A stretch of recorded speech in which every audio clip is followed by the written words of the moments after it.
내 안의 빛을 깨워라.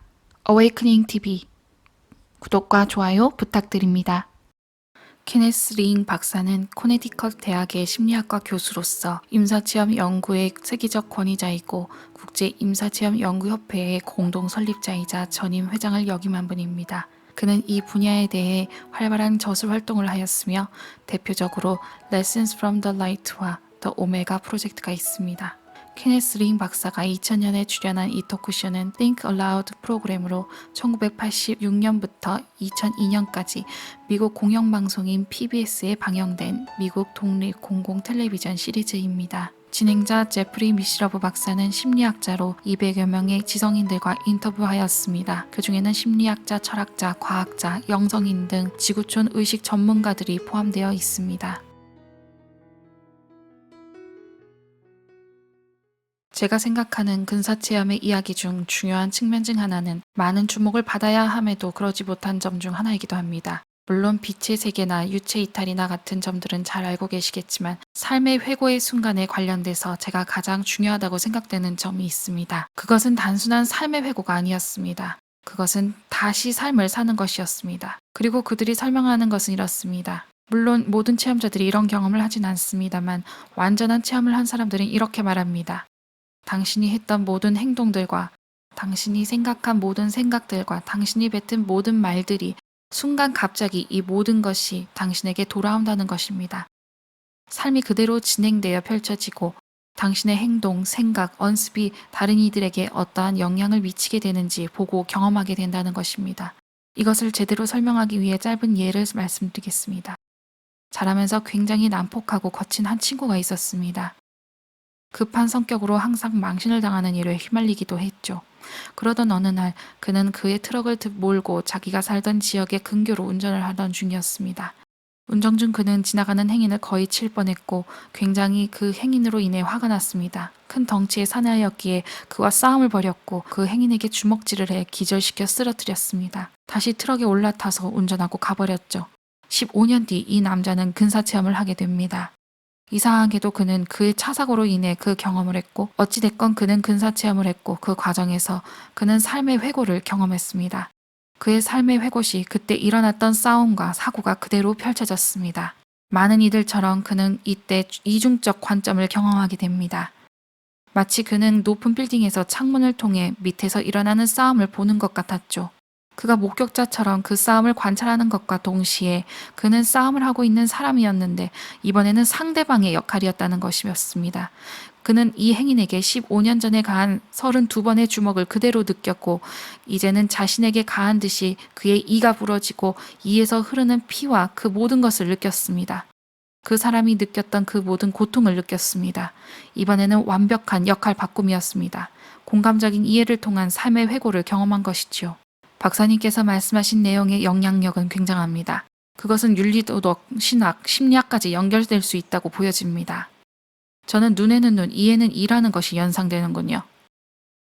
진행자님이 이야기하셨듯 히틀러가 삶의 회고를 했을 시에 겪었을 것이 상상이 되시나요? 왜냐하면 삶의 회고 시에 근사 체험자들이 말하는 하나는 우리가 한 행동에 대한 결과와 영향을 모두 인식하게 된다는 것입니다. 그것을 의도했든 의도하지 않았던 결과에 대해 알던 모르던 말이죠. 그러니 히틀러가 저지른 결정에 대한 모든 파문이 일어난 것을 유대인들 뿐만 아니라 세계 2차 대전 동안 일어난 모든 잔혹한 행위들을 생각해 보시면 그 사람이 50년 전에 죽었지만 그의 삶의 회고가 끝났을지요? 완벽한 심판이죠. 제가 보기엔 삶의 회고가 보통의 시간과 공간에서 벗어나 일어나는 것으로 보여지는데요.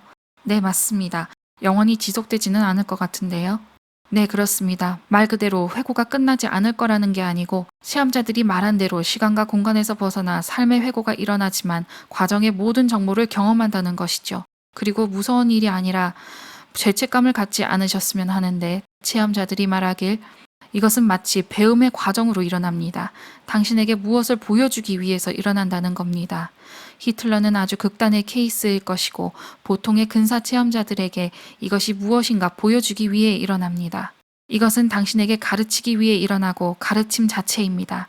그것은 무서운 심판이나 사람들을 두렵게 하려고 일어나진 않습니다. 저희 이해에서는 그렇게 생각되지 않습니다. 우리의 언행을 하기 전에 그것들이 불러오는 영향에 대해 인지하고 의식을 깨어나게 하기 위해서 일어난다고 보여집니다. 그것은 우리가 바로 그 언행을 돌려받을 사람임을 알아야 한다는 것이죠. 마치 이 우주에는 오직 한 사람만 있는데 그게 바로 우리인 것입니다. 박사님께서 책에 쓰신 근사체험자 중 박사님 친구가 된 분이 있는데 그 빛의 본성에 대해 굉장히 유창히 정확히 표현을 하셨습니다. 그 빛 자체가 마치 모든 사람의 참 자아로 구성되어 있다고 한 것으로 기억합니다. 맞습니다. 이 남자는 아주 특이한 경험을 했는데 왜냐하면 그는 빛에 들어가게 되자 그는 질문을 했습니다. 당신은 정말 누구신가요? 이것은 무엇인가요? 당신은 무엇인가요? 라고 물었습니다. 그는 그 빛에 들어간 것뿐만 아니라 그 빛을 통과해 갔다고 했습니다. 그가 그 빛을 뒤돌아보니 그것은 마치 인간 영혼의 은하수 같은 모습을 보게 됩니다. 그것은 진행자님께서 말씀하신 모두의 참 자아의 모습이었고 역시 체험자들에게 큰 삶의 변화를 가져오게 하였습니다. 그러나 그의 경험은 매우 심오한 경험이었고 제 책 Lessons from the Light에서 소개한 한 챕터에서 그와 같은 가장 심오하고 깊은 차원의 근사체험을 제 연구에서 발견하여 따로 소개하였습니다. 많진 않지만 이 심오한 체험들은 모두 이 남자처럼 빛 속으로 들어간 후 빛을 통과하여 마치 우주 여행을 하듯 통과한 뒤 두 번째 빛에 도달하게 됩니다. 그들은 그 빛의 근원빛으로 들어가는데 빛의 창조자, 빛의 하나님이라고 부르는 게 알맞는지 저도 모르지만 이 남자는 뭔가 좀 더 완전한 근사체험을 한 것으로 물론 그가 완전히 죽지는 않았지만 보통 사람들이 경험할 수 있는 빛을 통과하여 더 많은 것을 경험한 것이죠.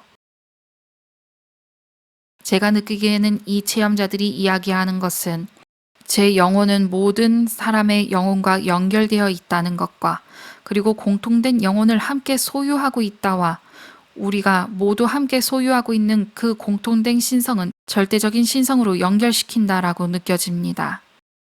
정말 잘 요약하신 말씀인 것 같습니다. 우리는 이 세계에서 서로 다름과 분리를 경험하고 있습니다. 우리는 많은 육신을 가지고 있죠. 그러나 죽음 이후 사람들은 하나의 존재밖에 없다는 것을 깨닫게 됩니다. 그리고 우리는 모두 그 하나의 존재와 연결되어 있다는 것이죠. 아까 제가 말씀드린 근원의 빛이 우리가 진정으로 소속된 빛이고 우리의 진짜 모습입니다. 그리고 너무도 많은 사람들이 이 빛으로 들어간 것을 말하길 저는 고향에 온 것 같다고 하였습니다. 한 남자는 이곳이 제가 언제나 있던 곳이며 언제나 있을 곳이라고 했고 지구에서의 자신의 삶은 아주 짧은 순간에 불과하다라고 하였습니다. 켄님 박사님, 제게 가장 놀라웠던 것은 근사체험 현상을 종합적으로 볼 때 가장 중요한 측면은 전형적인 물질주의 과학적 사고의 세계관과 매우 다른 올더스 혹슬리가 말한 영혼의 철학이나 허스턴 스미스가 말한 원초적 전통과 매우 비슷한 세계적인 기본 종교적 기반들에 대한 신빙성을 크게 부여한다는 것입니다. 저도 연결된 측면이 있다고 생각합니다.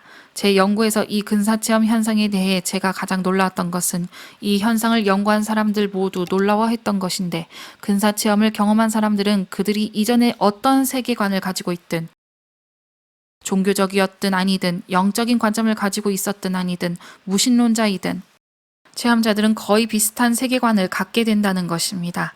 이것은 영혼의 철학과 비슷한 것입니다. 그들은 자신들을 종교적인 사람이라기보다 좀 더 영적으로 각성된 사람들이라고 했습니다. 체험자들이 이런 말을 하는데 저는 고향에서 아무 교회나 들어가 있는 기분을 느낍니다. 또는 모든 종교가 진리를 가지고 있다라고 느낀다고 합니다. 근사 체험자들이 이야기한 많은 선언들이 있는데 마치 영혼의 철학을 잘 알고 있는 것 같고 그들을 지지하는 것이 전혀 어렵지 않을 것 같습니다. 저는 이것이 아주 아름다운 측면 중에 하나라고 생각하는데 왜냐하면 이러한 영적 깨어남을 근사체험을 통해서건 다른 방법으로 경험했든 그들이 이후 종교의 다양성과 영적인 세계관에 대해 관용과 감사를 갖게 된다는 겁니다. 그리고 근사체험 시 만나는 이 빛에 대해 이야기한다면 저는 이것이 그냥 보여지는 빛이 아니라 어떠한 지적인 존재를 설명하는 것으로 느껴집니다. 그들이 말하는 것은 그곳에서 위대하고 위안을 주고 현명한 지능이 있는, 예를 들어 우리가 나아갈 수 있도록 돕는 영적인 안내자 말이죠. 네, 그 빛에는 놀라운 지능이 있고 그 빛과 함께하는 에너지가 존재하고 이 세상의 사랑과 비교할 수 없는 절대적인 사랑이 있으며, 사람들이 근사 체험을 하며 그들이 이러한 것들을 그냥 인식하는 것이 아닙니다. 이 빛의 상태가 그들을 흡수하는 것입니다. 그들은 자신 자체가 빛으로 만들어진 것이라는 것을 이해하게 됩니다. 그 빛이 어떤 다른 존재가 아니라 그 빛으로 당신이 병합하여 그 에너지와 지능과 사랑이 당신에게 그대로 불어넣어진다는 점입니다. 그래서 그들이 이러한 빛나는 경험을 한 후 돌아왔을 때 그들 자체가 그 빛이 된 것처럼 변화되어 마치 에고의 찌꺼기가 없어진 것처럼, 그 덮개가 없어진 것처럼 그들이 경험한 근사 체험의 빛이 그들 안에서 빛나고 있는 겁니다. 그래서 체험자들이 이후 엄청난 연민, 사랑, 지능을 가지게 되는 것이죠. 저에게는 이 모든 것들이 말하는 결론은 삶에는 목적이 있다는 것 같습니다. 네, 맞습니다. 그것은 물질주의 과학적인 세계관보다 심오한 세계관인 것이죠. 완전히 반대인 것입니다. 그것은 거의 모든 근사 체험자들이 일반적으로 말하는 것입니다. 그들은 제 인생에 목적이 있음을 알게 되었습니다. 제 인생은 의미가 있음을 알게 되었습니다. 라고 합니다. 이것은 20세기 중반의 암울한 실존주의에 대한 일화이기도 한데, 이들의 세계관은 근사 체험자들이 경험한 빛과 함께 절대 지지할 수 없는 것이지요. 삶의 목적과 의미가 있다는 감각은 근사 체험자들에게 절대 분리되거나 의심할 수 없는 것입니다. 근사 체험을 연구한 사람들도 이해가 될 것입니다. 이 세상의 목적과 의미가 있다는 사실이 근사 체험을 경험하지 못한 우리에게도 큰 의미가 있을 것입니다. 케네스 링 박사님, 저와 함께 해주셔서 대단히 감사합니다. 저희 기쁨이었습니다. 초대해 주셔서 감사합니다. 저희와 함께 해주셔서 감사드립니다.